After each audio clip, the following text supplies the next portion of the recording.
Hello, friends. I'm your host, Mel, and today's story begins behind the polished window of a rare book dealer where the motto, "A Firm of Integrity," has stood in gold lettering since 1850. But that proud reputation has already begun to crack. After losing a damaging lawsuit over forgery, Charles Benecki knows the firm's good name, and perhaps his own future, depends on getting his hands on one very valuable book now in the possession of a doctor in England.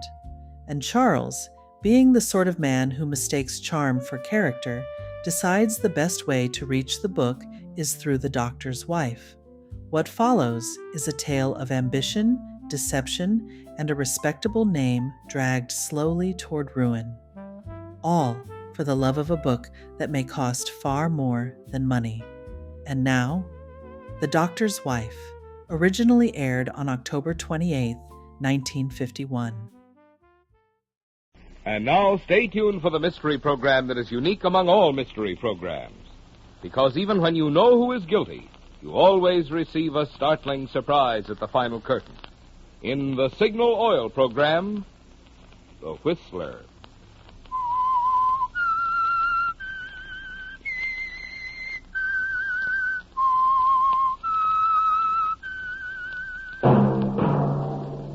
Signal, the famous Go Farther gasoline, invite you to sit back and enjoy another strange story by The Whistler.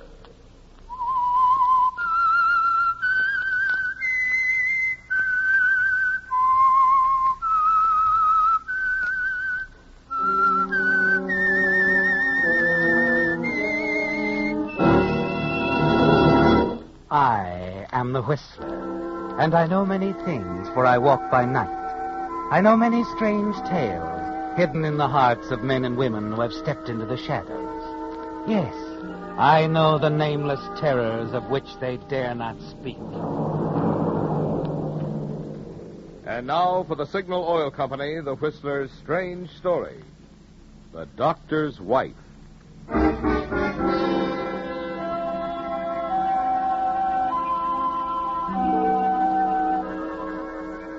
The Boston firm of Benecki and Woodruff, dealers in antiques, art objects, and rare books, has welcomed scholars and collectors into its long, narrow, and dimly lit showrooms for over 100 years. And since 1850, the same motto in neat gold letters on the plate glass window reads, "A Firm of Integrity." But Charles Benecki, one of the present owners of Benecki and Woodruff, is too restless a man to follow in the traditional footsteps of his forebears. Even now, though his policies have brought the firm to the brink of disaster, Charles remains self-assured and unruffled as he enters the showrooms late in the afternoon and walks back to the office of his partner, Paul Woodruff. Oh, there you are, Paul. Yes, here I am. Well, I did some good. did you forge another letter by Keats, or was it Shakespeare this time? Lower your voice. What for? Because if I have to spend the next 10 years in jail, I assure you, you will be in an adjoining cell. Thanks. Okay, what happened? They proved the Keats letter was a forgery. But they couldn't prove we, or should I say, I did it. But inasmuch as we guaranteed the letter in the bill of sale... Never mind the fine print. How much? Well, the judge awarded them $100,000. 100,000. You know what that means? We're through. Now, look, I told you 5 years ago when you started working at this dirty racket that I didn't want any part of it. But you never objected to sharing the profit. That's a lie. I objected then, I object now. I never wanted to get rich quick. Forget it.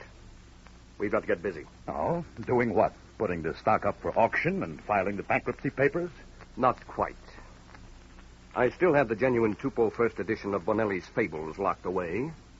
Huntington Library offered $200,000 for it. That was last month. They'll go even higher this month. I have a very unpleasant surprise for you. Another copy has turned up. Somebody was pulling your leg.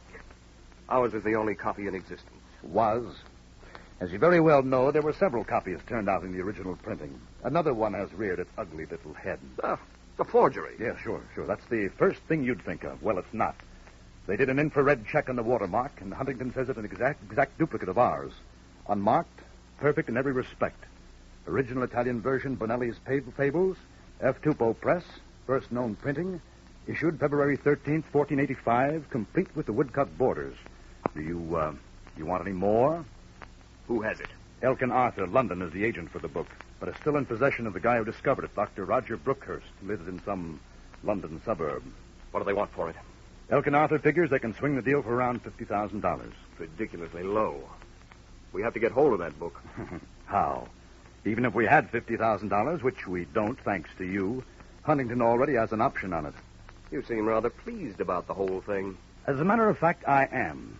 Even if I have to lose my shirt, at least I'll be through with you and your shady deals. Not just yet. I'm leaving town for a month, possibly longer. You'll remain in charge of the shop until I get back. Oh? Who says I will? I needn't remind you that in the eyes of the law, you're quite as involved in the so-called shady deals as I am. I would strongly urge you to remain at your post until I return. Where are you going? London, of course.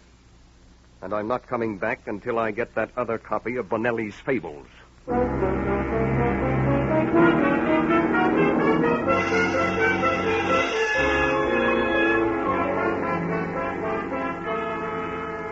3 days later, you're aboard a World Airline Clipper, completing your trip across the Atlantic, aren't you, Charles?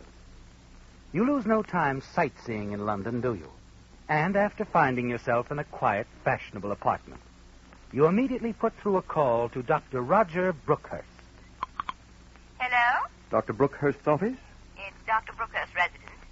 I'd like to make an appointment to see him. The doctor's no longer receiving patients. Oh, I'm not sick. I wish to see the doctor on a business matter of extreme urgency. I'm afraid Dr. Brookhurst will be unable Please. I've come all the way from America to see him. I'll do my best. I can't promise anything, but you may call at the house tomorrow at 4.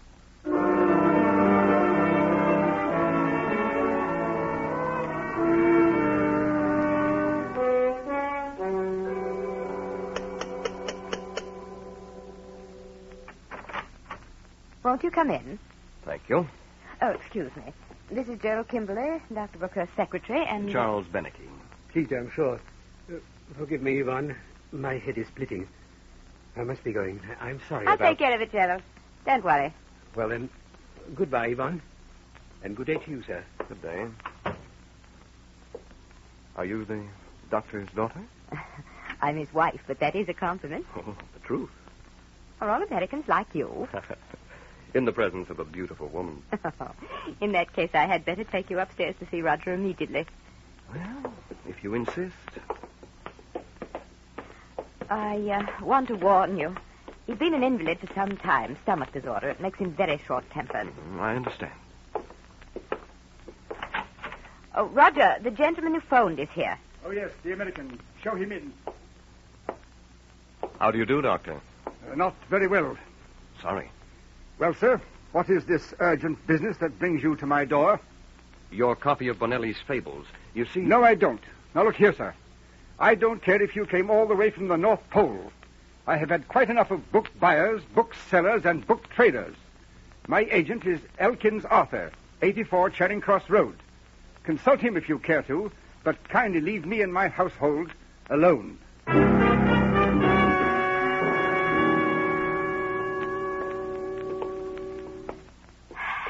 Well, I did tell you. Oh, no fault of yours. I try not to judge him, but cooped up with him day in and day out, well, it's just... Can't you ever get away?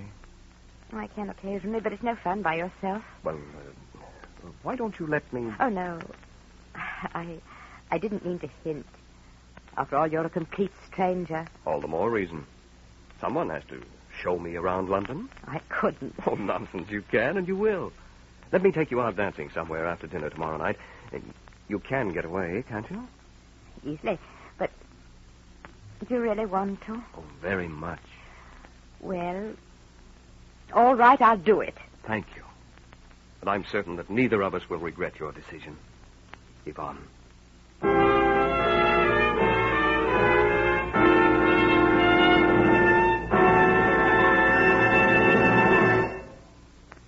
You know, the sound effects they use for radio are mighty interesting. For instance, supposing I were to broadcast that message you see on Signal's cartoon billboards. Next time, go farther with Signal. Well, if I said that same thing over a filler microphone, here's how it would sound. Next time, go farther with Signal. On the other hand, through the echo chamber, it sounds like this. Next time, go farther with Signal. But really, friends, the important thing is not how you say something, but what you say. And the important thing to you drivers is that from Canada to Mexico, Signal has become famous as the Go Farther gasoline. After all, in order to give you such good mileage, today's Signal has to help your engine run more efficiently. And when your engine runs more efficiently, naturally you also enjoy quicker starting, peppier pickup, smoother power, more of the things that make driving more fun. So to be sure of both driving economy and driving pleasure, just be sure to fill up next time at a Signal station. And next time, go farther with Signal.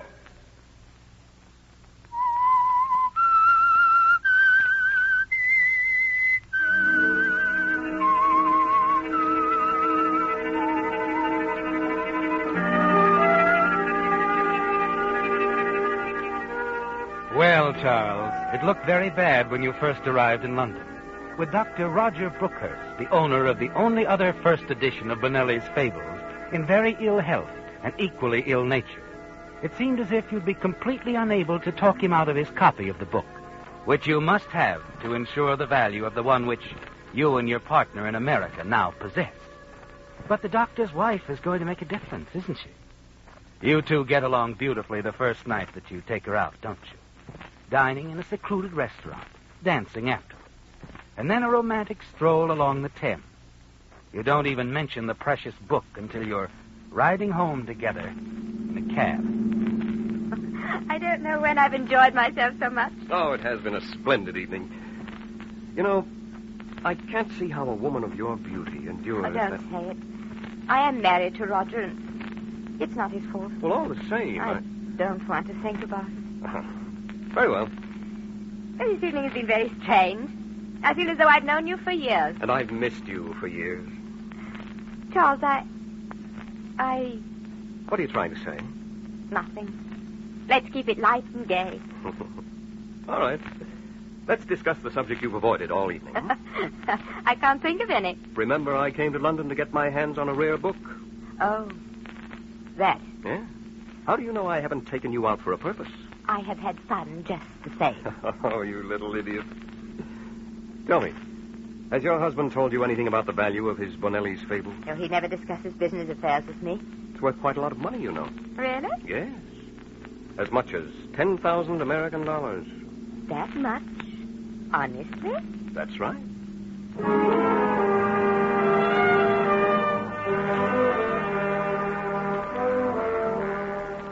You see Yvonne the next Friday, and then the weekend after that. You're sure she's in love with you, Charles, and you're sure she loathes her husband. But you have to find a way of bringing it out into the open, of taking advantage of it to get that book. Luck is with you there, isn't it, Charles? Or on Wednesday evenings, as you walk hand in hand down a quiet lane, Yvonne turns to you. You won't think I'm vicious, Charles, if I... I know you're not. It's about Roger. I can't stand it another minute. Day in and day out, jailed in that old house with that nagging invalid. I'm sorry. It's not his fault. But you can't help what you feel. It's true, I can't. I'm young, and I want to taste life. Of course you do. Do you care anything about me at all, Charles? Don't lie or pretend, please. I love you, Yvonne. You're not just saying that to get hold of that old book, are you, Charles? Yvonne, the book is important to me. I'm short of cash at the moment, and the client I represent will give me a handsome bonus for getting it, but, well, it has nothing to do with my love for you. You don't have to explain. Oh, darling, what can we do? Why don't you take the confounded book and run off with me? The devil take it all. I want to. I wish I could. Well, why can't you? The scandal would kill my family. Well, sometimes, Yvonne, we have No, Charles, it won't work.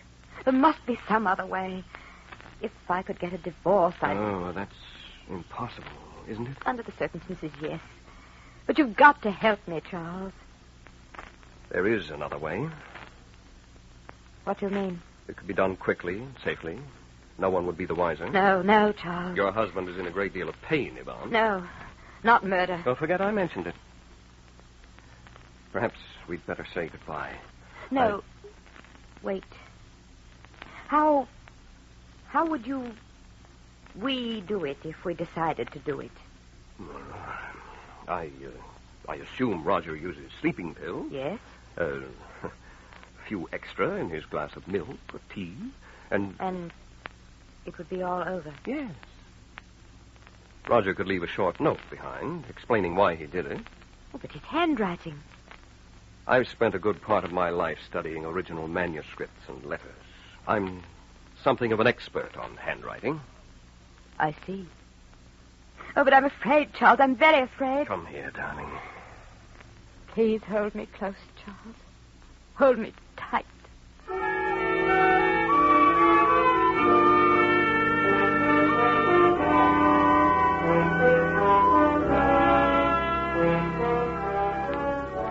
A few days later, Charles, as you sit in your lounging jacket reading a French novel, the phone rings. Oh. Hello? Charles, Yes. can you come tonight? What time? 8. All right. Don't have the cab stop in front of the house. No, of course not. Be sure no one sees you. I'll take every precaution. 8, then. 8.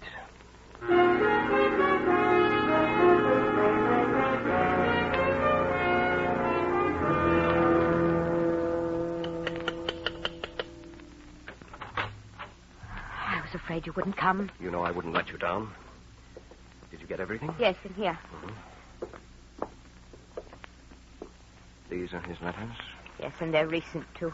Good. Here's his pen. Is this his usual stationery? Yes. Let me do a little practicing on this scratch pad. Huh? Yvonne? Yvonne? Yes? Yes, Roger? Is there anyone down there in the sitting room with you? Not really, Roger. Not really. Now, what does that mean? Is there anyone down there or not? I heard voices. Only a neighbor. Well, what does he want? Just to borrow a copy of the Times. Oh, very well. But you might tell your neighbor that subscriptions are available at the Strand. Yes, Roger. And bring up my tea, please. In a moment. Now, Maybe we shouldn't go through with it. slip the sleeping tablets into the tea. What about the note? Are you sure? It'll be perfect. All right, then. Yvonne! Yvonne! Coming, Roger.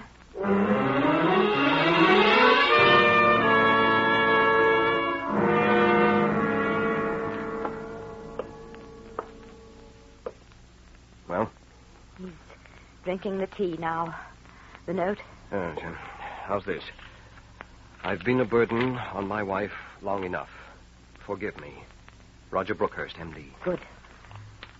Charles, perhaps you'd better keep away until after the funeral and the inquest. Yes, of course. I'll miss you, darling. I miss you too, Charles. I hate to bring this up at a time like this, but we must be practical. Yes? Perhaps I ought to sell the book for you immediately. You'll need ready cash for the funeral expenses. Oh, no, Charles. They might ask about it at the inquest. Give me a week. Certainly, darling. Shall we arrange for a place to meet? What about our pub off Piccadilly Circus? Just the place. A week from today. 4 o'clock be all right? Yes. Anything else? No. I only hope I can stand the ordeal. When it gets bad, think of us in America, married, happy, together. I will. And now, upstairs. Do you suppose he's... Yes. We'd better have a look.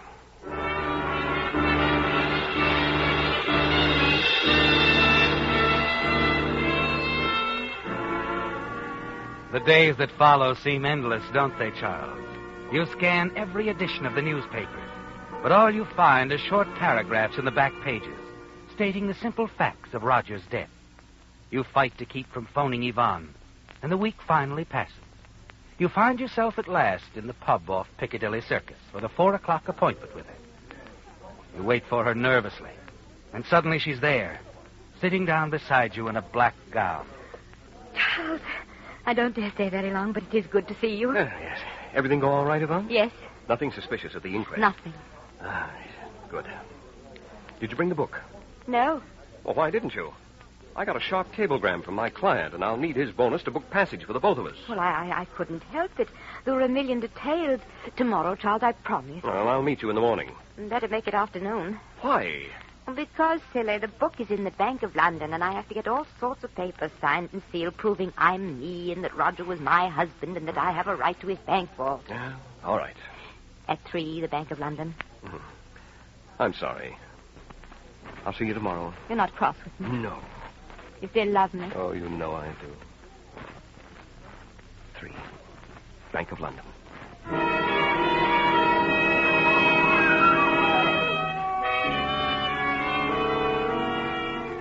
You feel much better, don't you, Charles? You're certain that tomorrow afternoon you'll have your hands on the only other original printing of Bonelli's Fable. You feel a little sad about poor Yvonne, but you don't let it bother you too much.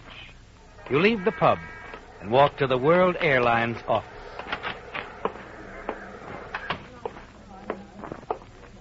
Can I be of service, sir? I wish to book passage back to America. Boston. Oh, yes, sir. We have a flight leaving tomorrow night at 9. I'll take it. How many in your party? 1. As you're Just about a to moment, get your sir. ticket, you suddenly hear a familiar voice from another ticket window close by. 2 for Paris. Yes, they'll do. I'm in a hurry. Here. You can only catch a glimpse of her back, but you're sure it's Yvonne. Your ticket, sir? Hold it for me. But, sir, I'll be back. You rush out after her, but she disappears into a waiting car and drives off. Desperately, you look up and down the street. Cabby! Cabby!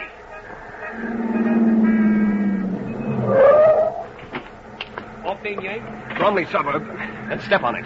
Number and street, if you don't mind. I'll show you. Get going.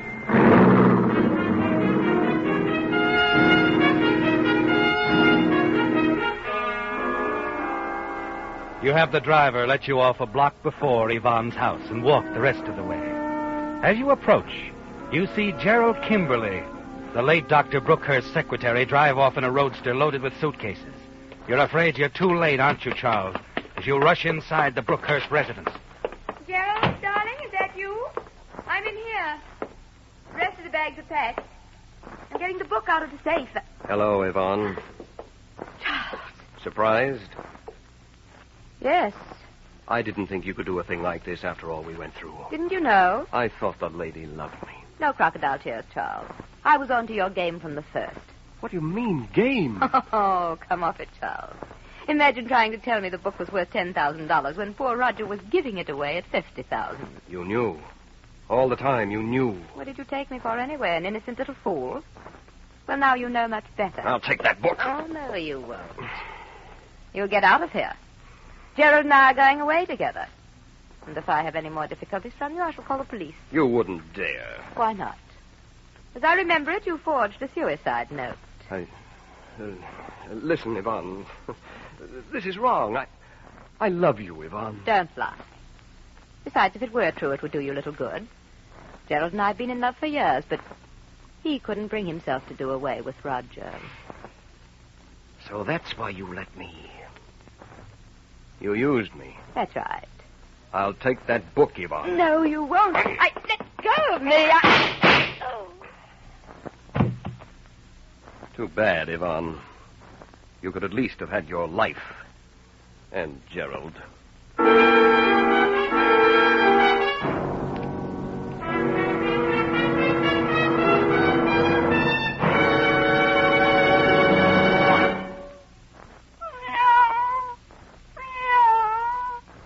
Cats, which are said to have 9 lives, were once used as a basis of comparison for things which are supposed to last a long while. But today, Pussy is a piker compared with the new Lee Super Deluxe tires. Here's what I mean. For extra long mileage, Lee toughens long-wearing cold rubber still further with patented high abrasive Fill Black O. And for extra safety, extra protection against blowouts or road hazards, Lee reinforces the carcass with double-life rayon cord.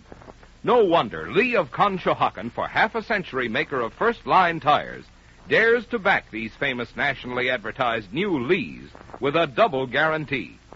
Guaranteed for life against defective workmanship and materials. Guaranteed 15 months against all road hazards.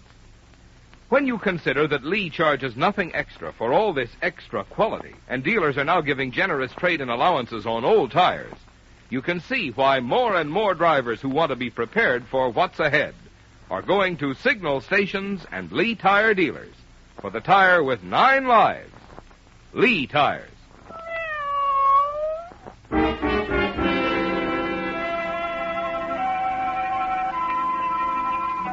It was over quickly, wasn't it, Charles?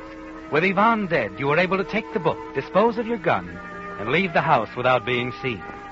Then you hurry to the transatlantic telephone, talk to your partner in Boston, give him some hurried instructions. You're certain you can expect a visit from the police, probably soon. And after talking with your partner, you're sure you're prepared for them, aren't you? Yes. You own an identical copy of the book. It's a matter of public record in book catalogs throughout the world. You're sure all you have to do is say that this is your copy of Benelli's Fables. Both volumes are identical, aren't they? Even the printing errors, the flaws in lithography. And no one can know that your copy of Benelli's Fables is locked in the safe of your office in America.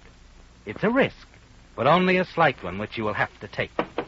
You jump at the sound of a knock on the door. You wonder if it can be the police so soon. Quickly, you slip the stolen book from your briefcase and put it in a desk drawer and lock it. Coming.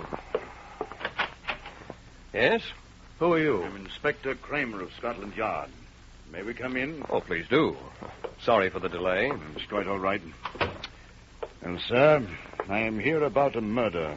Murder? Yvonne Brookhurst was found shot to death 2 hours ago. Why? Oh, this is a shock. Rare volume was stolen by the murderer. Bonelli's Fables? Yes. We understand from Mr. Gerald Kimberly that you were most anxious to get the book. I certainly was. It's an original edition. I have the only other copy. I have it with me, as a matter of fact. Our ownership is a matter of official record, if you care to investigate. How do you happen to bring your copy with you, as valuable as it is? Well, with both copies in my possession, I could ask and get any price for either. Or both. I'd hoped to sell them, either here or at home. Yes, and it still seems strange. You're more than welcome to communicate with my partner in the States, Inspector. He'll verify everything I've told you. The fact that this is our copy, the reasons why I brought it with me. Yes, we may get around to that. Meantime, may I see your copy? Yes, of course.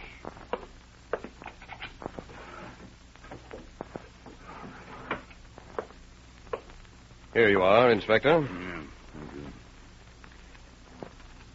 It's interesting.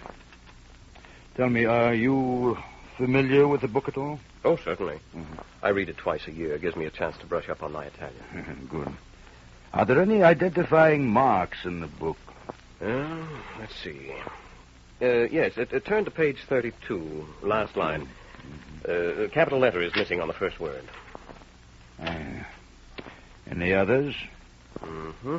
The donkey, beautiful woodcut on the margin of page 50. Yes? The donkey's eye is missing. Mm-hmm. Mr. Benecki, I shall have to arrest you for the murder of Yvonne Brookhurst. This is not your copy of the book. It's the Brookhurst copy. What do you mean, Inspector? What I said. You've never read this book, nor has anyone else. The 2 pages you mentioned are still uncut.